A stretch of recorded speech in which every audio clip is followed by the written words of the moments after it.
Good morning, everybody. How's your morning going? I woke up to a little bit of unexpectedness in our user group. Occasionally we have a post that other people find objectionable, and I don't think this one was done maliciously. I think that we, especially now, need to take time to understand different perspectives.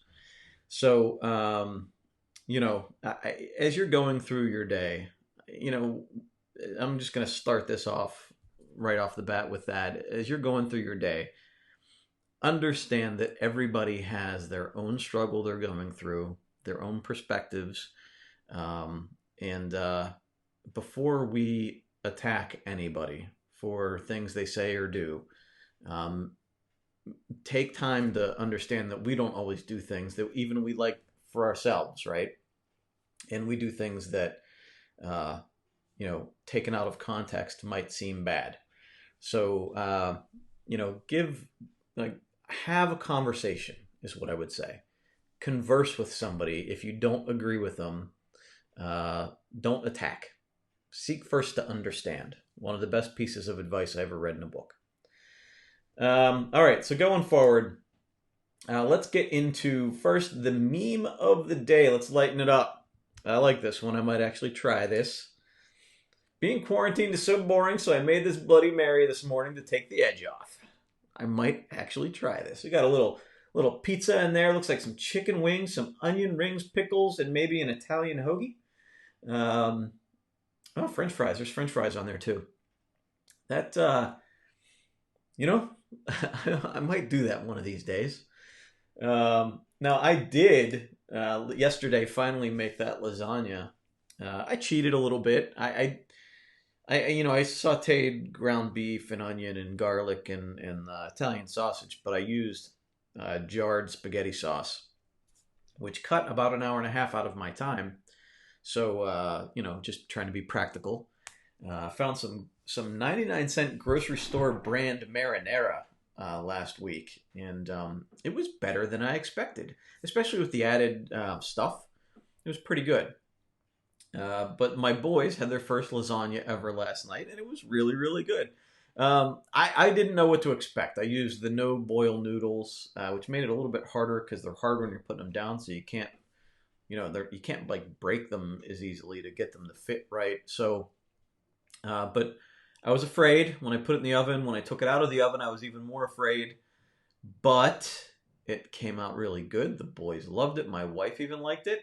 The 100% Italian loved it.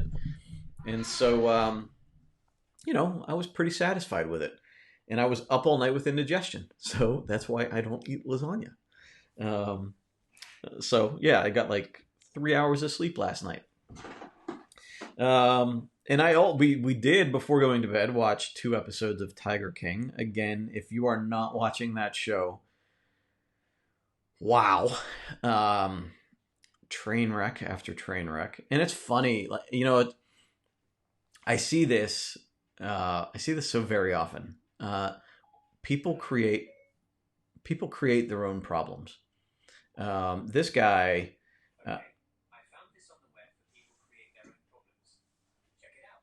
So Siri is listening to me. But this guy picked a fight with a woman who, she may have been deserving of it. I don't know, but picked a fight with a woman, and so then he ended up getting sued and losing everything, and like he caused his own problem. Like he like, he's obviously not aware of it. He's obviously like, there's something mentally wrong with this guy, but you see it in so many places, right? There's a there's a lot of things where we create our own problems. I'm looking. It's funny. I have a quote I wrote on my whiteboard months ago. I was listening to music, and there's a line in a song. Our pain is self-chosen, and a lot of times we are choosing our, like, we're making a struggle in a place there doesn't need to be. And in fact, I'm thinking about it. It just came up. I came across a Mark Manson, the guy that wrote "The Subtle Art of Not Giving an F." I came across his post today, and I'm going to share it with you right now because this is sort of like that. You may have boundaries issue. Having a problem talking again. You may have boundary issues if you feel like you've often get taken advantage of. Your emotions are easily manipulated. You're always defending yourself. You're always having to save people. You become overly emotionally invested in people too quickly. You hate drama, yet always get stuck in the middle of it. Ooh, people come straight to mind with that, right? I hate drama. I hate drama. Then why are you always in drama? I have so many people I'm thinking about. You experience constant breakup, reunion patterns in relationships. Um, you might have boundaries issues if, and I know I've had my fair share of boundary issues. Um, but again, we're recreating problem after problem, and that can't happen. We got to get over it. Building self-awareness is how we do that. Consistently looking at how we feel, why we feel, where our attention is going, what we appreciate. Stop dwelling on the negative. Stop dwelling on things we can't control. Like focusing on moving forward and growing ourselves. That's how we stop a lot of this stuff. And that's what this is all about.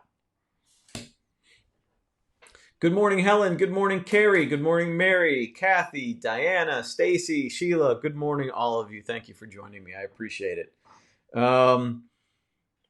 So one thing I want to step off, I did a live session yesterday, and it's up on my LinkedIn, and I'll probably cross-post it on the Defined Life page. I know a lot of people that use our book are contract employees, 1099 employees, small business owners, sole proprietors. Like there's a lot of different business people using Define My Day. You guys qualify for an economic injury disaster loan from the SBA. So look into it. If you are not a W-2 employee with a company, look into this disaster loan because you might be eligible for grant money, and you may be eligible for a loan to help carry you through whatever we're going through for the next couple of months. It's complicated, but again, if you're a gig worker, somebody that's if you're a contract employee for other companies, you qualify. If you make your own money, you qualify for this most likely. There's also paycheck protection loans that companies can apply for to cover paychecks for the next 8 weeks, whether they have people working or not. The goal is to keep employees until we come out of this. And to keep employees staying home. So companies aren't saying like you have to come into work. If you want to get paid, you have to come into work. So then people stay home, still get paid, and companies get reimbursed for these loans as long as they keep their employees. So if you're an employee and your employer is not offering a paycheck, you may want to have a discussion as to why. Any company under 500 employees would qualify that as long as they had payroll last year, and they have to prove a couple of things. There's some paperwork involved with it, but it's worth it. So a lot of things going on, a lot of things people don't understand. Banks don't even understand the current situation. So, try to stay informed, take care of yourself out there, and stay home. I mean, we're getting some numbers coming out yesterday. 100 to 250,000 people are probably going to die by the end of this. That's a big number. And we can minimize that by staying home and not doing anything stupid. I mean, it's really down to that point. I mean, there's no debating this anymore. We got to stay home. Good morning. Slow progress is progress. Good morning, Janice. Good morning, Amy. Finally made one of the 10 a.m. sessions, 7 a.m. here. Thanks for choosing 10. You're welcome. That's why we did it. This would actually be easier for me earlier in the day, but I know our California people, I didn't want to make you get up at 5 in the morning. So, we do try to help you guys out. It's funny. There's one person I always keep in mind because she always tried to make the sessions really early in the morning. Last year when we were doing them, they were at, I was trying to do them at like 8 o'clock or something in the morning on Saturdays. And she would always say, I'm here, or I missed it, but I'm watching later. Try to do it later if you can. And when I started doing it later, I've never seen her again. She disappeared on me right when I was like, she was the person I had in mind the whole time. Oh well. But anyway, so you know, yeah, yeah. So anyway, one of the things I think we need to keep in mind with all of this, in staying home, I think perspective and empathy are pretty big right now in understanding that regardless of what we want to do, right? Regardless of what we want to do for ourselves, whether it's go outside, hang out, be social, and some of us might feel an actual like need to do that to be healthy. We have to look outside of ourselves and look that we're protecting our healthcare workers, we're protecting the people that are more vulnerable. And to be honest with you, I don't want to come down with this either. So if I can avoid it or put it off for as long as possible, I'm going to do that. I think it's a matter of being empathetic. And then also for the people that continue to go outside, I'm trying to be empathetic. I'm trying to look at it from their perspective. It's incredibly hard for me. And sometimes I just want to shake them. But, it's a difficult situation, and a lot of people are dealing with it in their own ways. And hopefully we can all get on the same page very soon. The numbers are absolutely scary, Carrie. Sounds silly when I say it that way. Scary, Carrie. Anyhow, so I wanted to today talk about Overwhelm, because a lot of people get overwhelmed in the Define My Day process. A lot of people get overwhelmed in life in general. And this came to me as my wife and I were talking about it because she's overwhelmed with the amount of stuff we have to do before we move, because we're still supposed to be moving into a new house in a couple of weeks. And we have a lot to do. We're still trying to run a business. We're still trying to take care of the kids. We're now sort of homeschooling them. And we have to pack and we have to live. And if something happens, the closing gets pushed back, then we have to live in a place we've packed everything. So it's a little weird. And so it's easy to get overwhelmed when you have like all of this stuff that you have to do. It's easy to be overwhelmed. So, and that's why we break it into chunks. That's why we use the process we do with Define My Day, where you define your monthly goals and you break it into weekly chunks. And it's not easy to understand. It's not easy to forecast that out, especially in the very beginning. But once you get into a rhythm and through a couple of months, you sort of understand it a little bit better, and you're better able to forecast it out. You probably mess it up a little bit in the beginning, and maybe you don't schedule enough, and maybe you break it into too small of a chunk, or maybe you try to bite off more than you can chew. And those are all things you figure out. But as you're going through the process, you want to understand the full scope of things that you have to do. That exercise we do where we like spitball everything that needs to be done either in the next month or the next year, the next quarter, however you break it down. And then you kind of like break down what you want to address in what order. And, if you're constantly looking at the big picture, of course it's going to be overwhelming. You have to, at some point, bring it into like, what's my next step, right? I mean, if you constantly look at the marathon you have to run, it's going to be overwhelming. You have to focus on just getting outside and running a mile, So take those small steps. Sheila talks about it every day. Small steps, small steps. Only focus on the step you need to take today.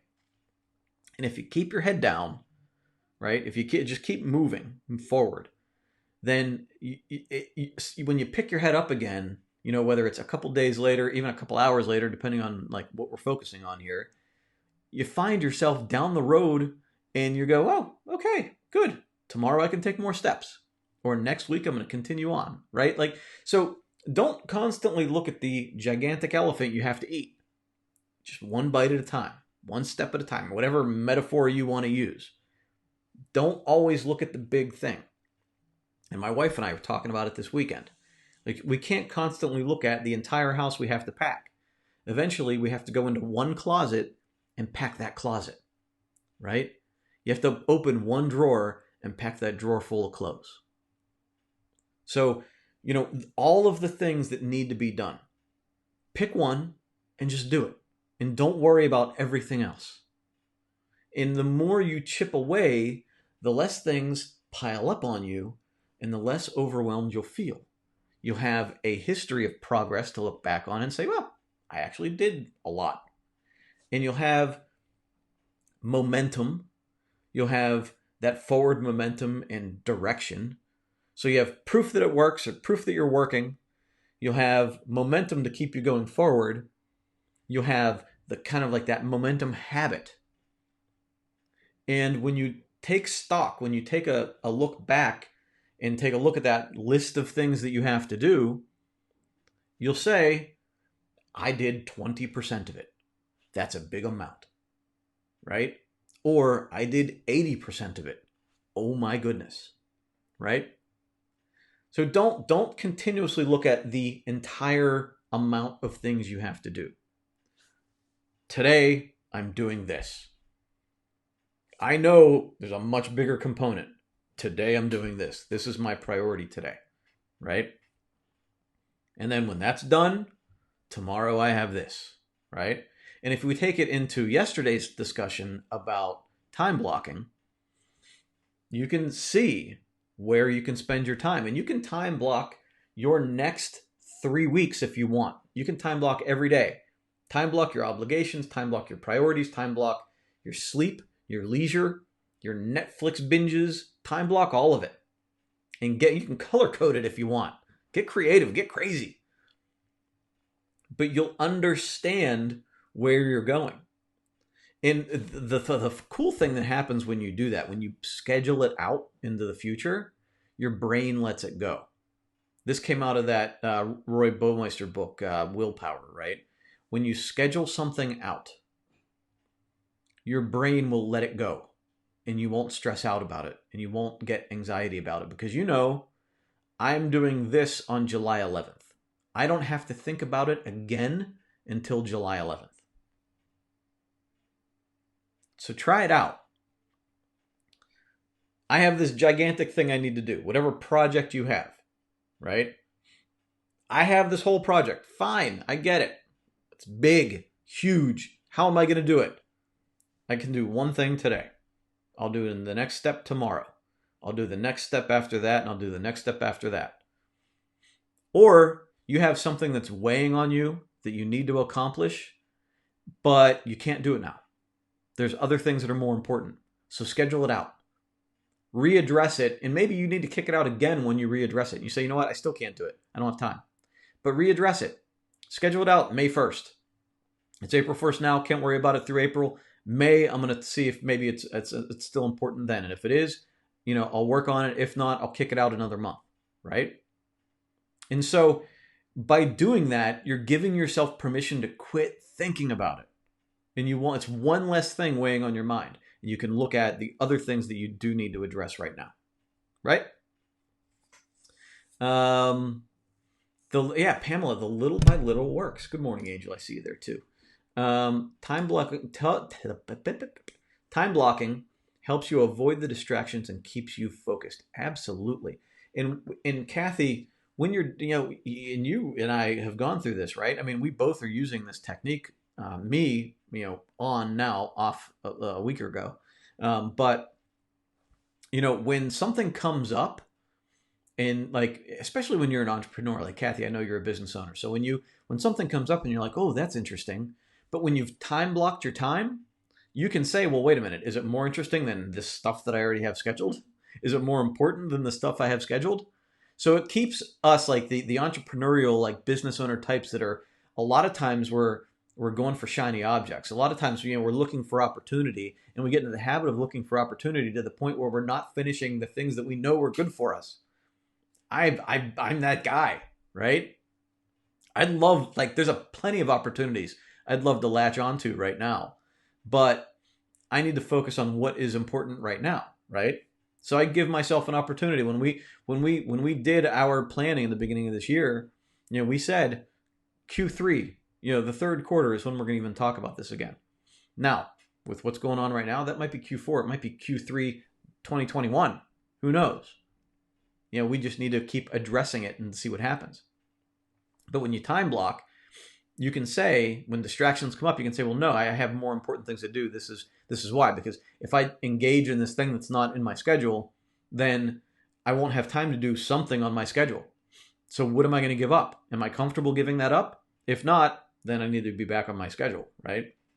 And that helps you from being overwhelmed, because you're not going to be adding things willy-nilly based on this feeling that you can handle it all, and then find you're crushed under the weight of everything you decided you wanted to do.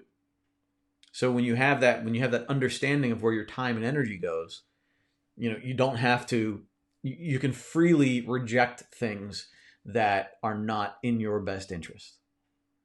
And that happens a lot when other people ask you to do things. You can, when you don't have a clear understanding of your time and energy and the importance of what you need to do, when you don't have a real good direction, then other people can say, hey, can you do this for me? And you go, well, yeah, because I don't really have anything else that's really, well, you do, you're just not aware of it, right? So when somebody else asks you, and you have this feeling like, I don't want to do it, I can't do it, I know I have more important things to do, okay, I can't really define it, so I'm going to go ahead and I'll do what you're asking me to do. But when you are clearly defined, in where you need to be spending your time, and somebody says, hey, can you do this for me? You're so confident in saying, I'd love to. I really would. But I am booked today. Well, how about tomorrow? My next week, I have a lot of things I'm working on. And they might even say, well, no, you don't. And you can say, yeah, I do. And you can be confident in it and satisfied in it, right? Look, you're not going to make me feel bad because I have a good idea of where I need to be spending my time. When you say yes to one thing, you're saying no to an infinite other amount of other things in the future. So if I say yes to doing this thing for you, then I'm saying no to these priorities that I have out in the future. And that priority might even be going to the swimming pool with my kid. I'm making a choice when I'm allowing myself to be overwhelmed by things that don't matter. I am deciding to not do the things that are important to me that do matter.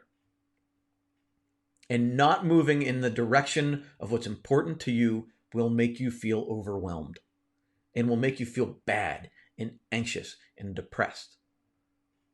So that's another reason why time blocking and understanding the important things and having that focus on what's going to make us fulfilled in our lives, why that's so important and why we do this every day.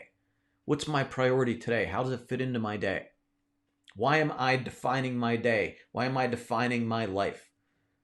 Because I am not going to be subject to the winds of change based on who says what and when and what's going on. I am going to navigate this course as best I can. And sure, right now, we have a major headwind. Right now, we are facing adversity. But when we have a direction, we can keep plowing through it.